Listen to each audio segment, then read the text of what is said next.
हरियाणा के मुख्यमंत्री श्री नायब सिंह सैनी ने आज गुरुग्राम में विकसित भारत जी रामजी योजना यानी VBG रामजी को जन जन तक पहुंचाने के उद्देश्य से आयोजित प्रदेश कार्यशाला को संबोधित किया। प्रधानमंत्री श्री नरेंद्र मोदी जी ने श्रमिकों के कल्याण और गांव के समग्र विकास की दिशा में एक और ऐतिहासिक पहल करते हुए इस योजना की शुरुआत की है। यह योजना देश के करोड़ों ग्रामीण श्रमिकों, किसानों और मेहनतकश परिवारों के जीवन से सीधे तौर पर जुड़ी हुई है। VBG रामजी कानून का उद्देश्य उन वास्तविक श्रमिक लाभार्थियों को सशक्त बनाना है जिन्हें पूर्ववर्ती सरकारों की नीतियों के कारण उनका हक नहीं मिल पाया। अब हमारा दायित्व है कि इस योजना की सही जानकारी हर पात्र व्यक्ति तक पहुंचे। ये शब्द हरियाणा के मुख्यमंत्री श्री नायब सिंह सैनी ने कहे। आगे उन्होंने कहा कि ताकि इसका लाभ अंतिम पंक्ति में खड़े व्यक्ति तक पहुंच सके। बहल न्यूज चैनल को सब्सक्राइब करें ताकि हमारी वीडियो अधिक से अधिक व्यूअर के पास पहुंच सके। आए सुनवाते हैं श्री नायब सिंह सैनी जी को लाइव। सबसे अच्छे तरीके से जानती है और इसी भावना को ध्यान में रखते हुए हमने पिछले वर्ष 85 सुझावों में से 39 सुझाव अपने बजट 2025-26 में वो शामिल किए थे, जो आप बहनों के द्वारा सुझाव आए थे। बजट 2025-26 में हमने महिला एवं बाल विकास विभाग के लिए 2101 करोड़ 55 लाख रुपए का प्रावधान हमने किया था और मुझे खुशी है कि इसमें अब तक हमने 975 करोड़ 15 लाख रुपए की राशि हम इसके ऊपर खर्च भी कर चुके हैं। साथियों, महिला कल्याण और आपके आर्थिक सशक्तिकरण को नई दिशा देने के लिए हमने 25 सितंबर को लाडो लक्ष्मी योजना वो भी शुरू की है। हमने अपने बजट के अंदर जो बजट हमने संकल्प पत्र जो तय किया था, हमने 217 संकल्प उस संकल्प पत्र के अंदर लिए थे और मुझे खुशी है कि सरकार इतनी गति से काम कर रही है कि 217 संकल्पों में से हमने 53 संकल्प पूरे कर दिए हैं और जब ये फाइनेंशियल ईयर समाप्त होगा इसमें 163 संकल्प और जुड़ जाएंगे। ये हमारे लिए बड़ी खुशी की बात है कि हम जो बात बोलते हैं उस बात को धरातल पर उतारने का काम हमारी पूरी सरकार मनोयोग से काम करते हुए वो जन के हित में उसको काम करती है। साथियों, और इसी प्रकार हमने किशोरी योजना को प्रदेश के सभी जिलों में भी उसको लागू किया है ताकि हमारी बेटियां स्वस्थ, पोषण और शिक्षा के क्षेत्र में मजबूत बन सके।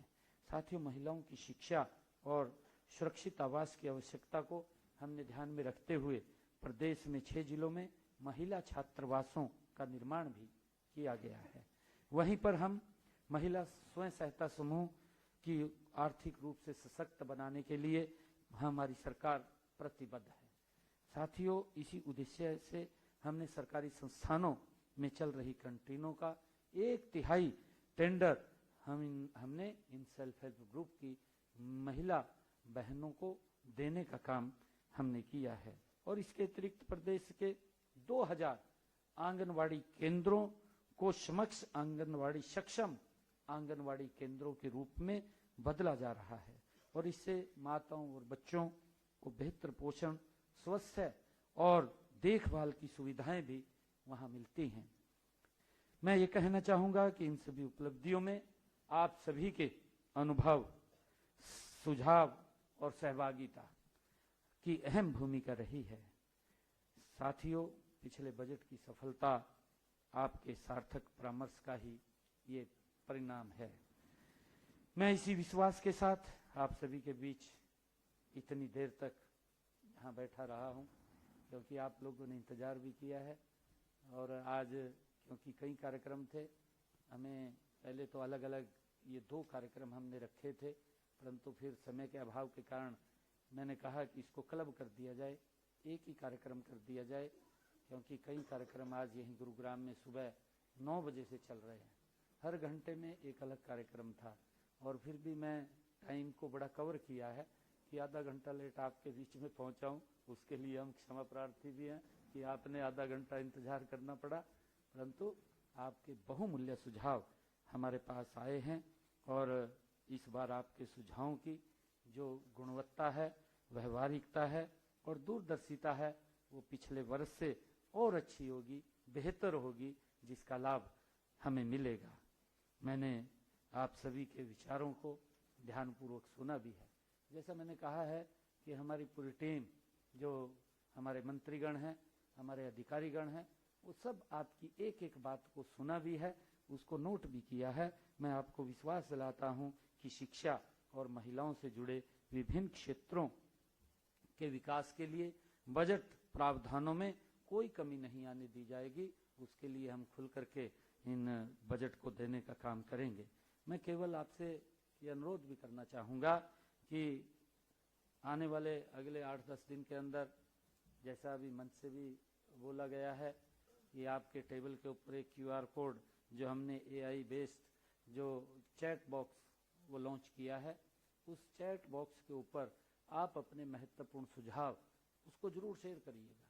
और अगर आप अलग से कहीं चर्चा करते हैं, कहीं सोसाइटीज के अंदर बैठ करके आप बातचीत करते हैं, वहां से कोई अच्छे सुझाव निकल करके आते हैं, मेरा आग्रह आप लोगों से है कि आप उन सुझावों को भी इसके अंदर जरूर शेयर कीजिएगा, ताकि हरियाणा के लोगों को इसका लाभ मिल सके।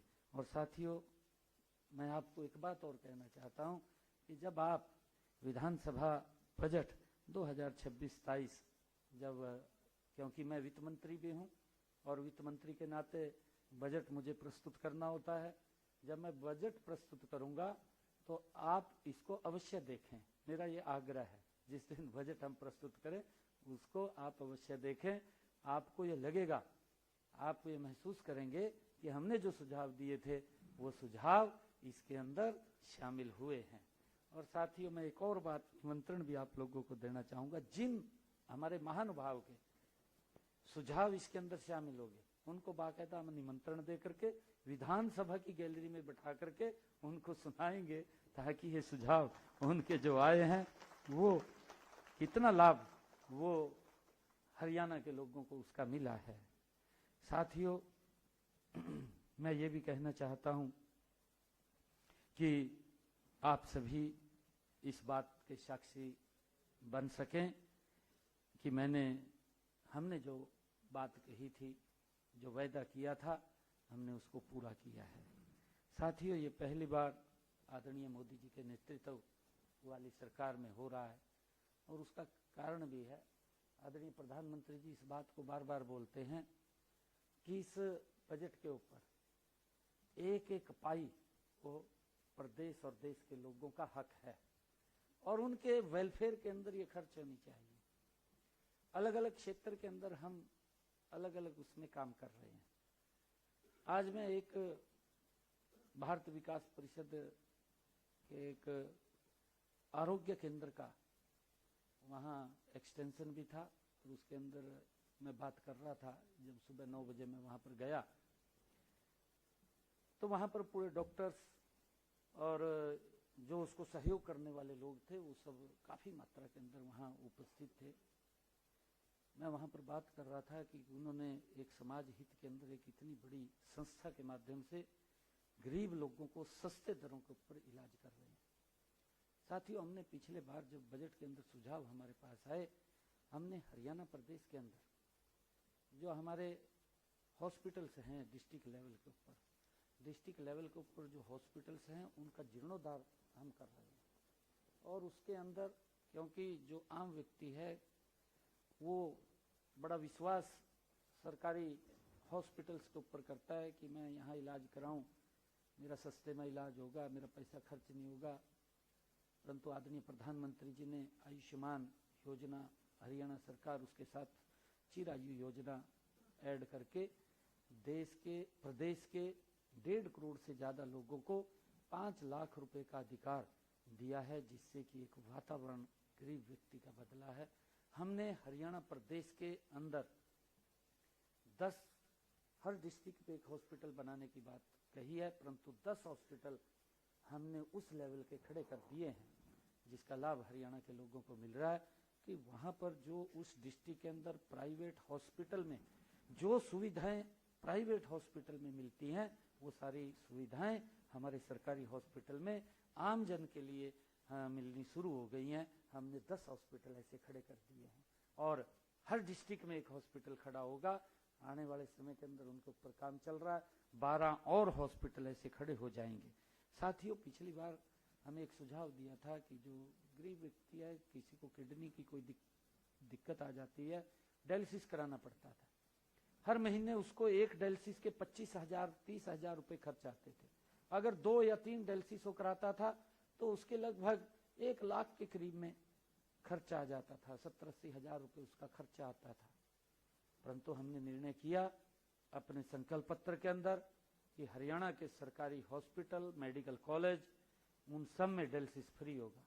और जिस दिन 8 तारीख को रिजल्ट आया, सबसे पहली जो साइन हमने किए, जो मेरे साइन फाइल के ऊपर सबसे पहले हुए, तो उसी फाइल के ऊपर साइन हुए कि हरियाणा प्रदेश के लोगों का डायलिसिस फ्री होगा, किसी का कोई पैसा नहीं लगेगा। सरकार लगातार लोगों के हित में गति से काम कर रही है और मैं चाहता हूं कि आप लोगों के जो सुझाव हैं वो सुझाव आप लोगों के हरियाणा प्रदेश के लोगों के हित में ये सार्थक सिद्ध होंगे।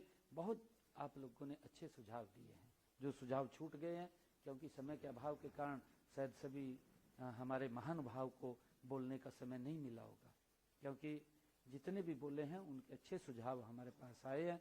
मैं चाहूँगा कि जिनको बोलने का समय भी नहीं मिला वो इस QR कोड को स्कैन करके इसके माध्यम से चैट बॉक्स के ऊपर आप अपने सुझाव हमें भेज सकते हैं। हम उन सुझावों को इसके अंदर अवश्य शामिल करेंगे। अंत में मैं इस बजट पूर्व परामर्श प्रक्रिया में आपकी जो सक्रिय सहभागिता है, सकारात्मक सोच है और सहयोग के लिए आप सभी का दिल से आभार व्यक्त करता हूं। आप सबका मैं धन्यवाद करता हूं। इन्हीं शब्दों के साथ जय हिंद, जय भारत।